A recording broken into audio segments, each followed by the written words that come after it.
Suamiku adalah pegawai di salah satu perusahaan swasta.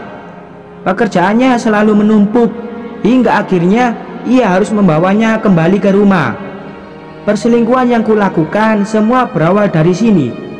3 tahun pernikahan, suamiku diangkat oleh atasannya untuk menduduki posisi penting di perusahaan tersebut. Sejak itu hidup kami berubah total. Memang sih dari segi finansial kami mendapatkan banyak kelebihan, tetapi suamiku juga jadi berubah.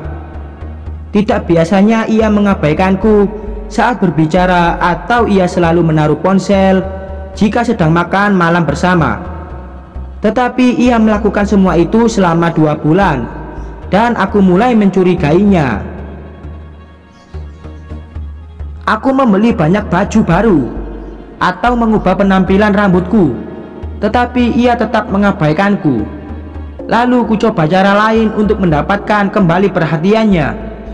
Aku berpura-pura pergi keluar untuk menemui seorang pria, tetapi kenyataannya aku hanya diam di sebuah kafe seorang diri.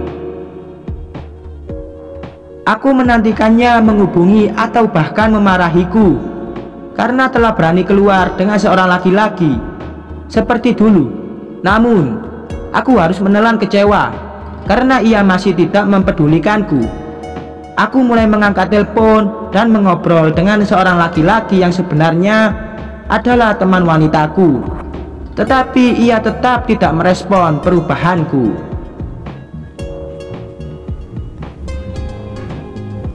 Kesabaranku mulai habis.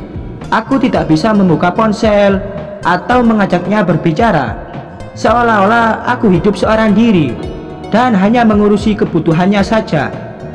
Suatu hari ada keinginan untukku mencari seorang pacar melalui sebuah aplikasi. Kami bertemu dan sering keluar untuk menghabiskan waktu bersama. 2 bulan hubungan kami berjalan, dan seperti biasa suamiku hanya berkutat dengan ponselnya.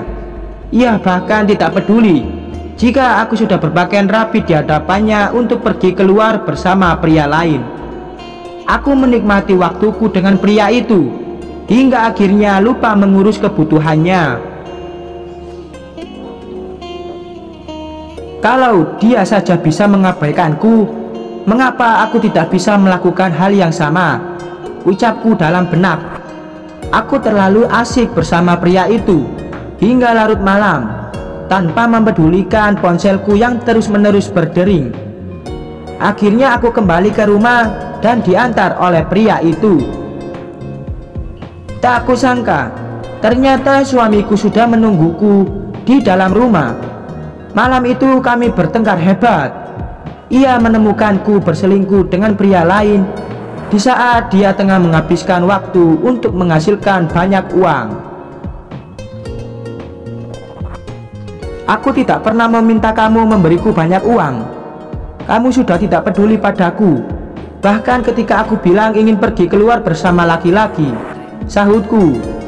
Awalnya aku hanya duduk sendiri di kafe sambil menunggu kamu menghubungiku, tetapi ternyata ponselmu lebih menarik daripada kehidupan pernikahan kita, tambahku. Ucapanku membuatnya semakin murka, dan akhirnya ia mengusirku dari rumah kami. Aku mengemasi semua barang-barangku dan pergi meninggalkannya sendiri di rumah. Ia mengetahui ketidakberadaanku di rumah hanya karena aku tidak membuatkannya makan siang.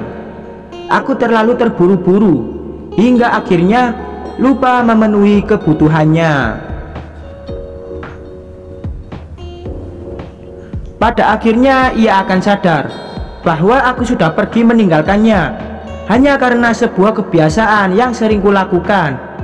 Setelah pergi dari rumah itu, aku kembali ke apartemenku yang memang sudah lama aku tinggali.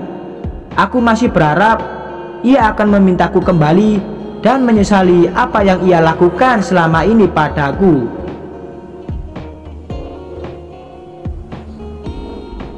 Namun 5 bulan berlalu dan aku masih tidak mendapatkan kabar apapun darinya. Hingga suatu sore, aku mendapat surat yang berisikan laporan resmi gugatan cerai darinya. Aku menangis sambil memeluk surat itu. Aku ingin sekali mengulang waktu dan lebih sabar menunggunya.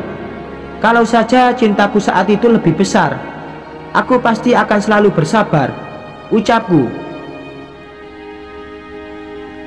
Aku merasa kalau sikapku yang selalu membutuhkan perhatiannya adalah tindakan yang kekanak-kanakan untuknya. Mungkin seharusnya aku lebih diam dan mencari kesibukanku sendiri daripada harus mengganggunya, gumamku. Semua yang kulakukan hanya bisa menyesali apa yang sudah ku perbuat. Laki-laki yang bersamaku malam itu sudah tidak pernah lagi ku temui. Sekarang aku hanya bisa melanjutkan hidupku sambil sesekali melewati gedung kantornya, berharap kami akan bertemu dan ia akan berbicara padaku. Pernah suatu kali kami bertemu di sebuah kedai kopi dekat kantornya, tetapi aku terlalu takut untuk menghampiri dan menyapanya. Kulihat ia sangat sibuk sambil membawa banyak map dan laptopnya.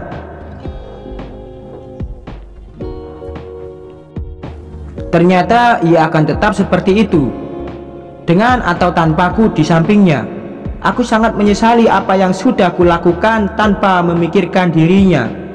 Sudah hampir 3 tahun kami berpisah, tetapi aku masih saja seperti penguntit yang selalu menunggu di dekat kantornya. Aku hanya berharap ia akan memaafkan dan kami kembali bersama. Sekian.